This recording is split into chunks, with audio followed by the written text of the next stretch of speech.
Hello বন্ধুরা, আমার এই নতুন চ্যানেলে তোমাদের সবাইকে স্বাগত।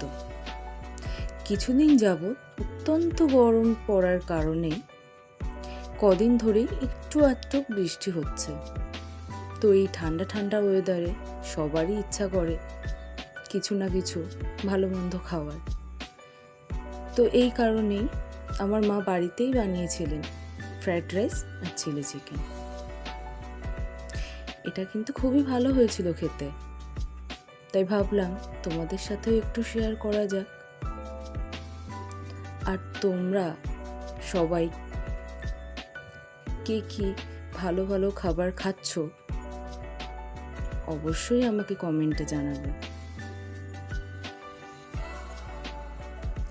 আশা করি তোমরা সবাই ভালো থাকবে।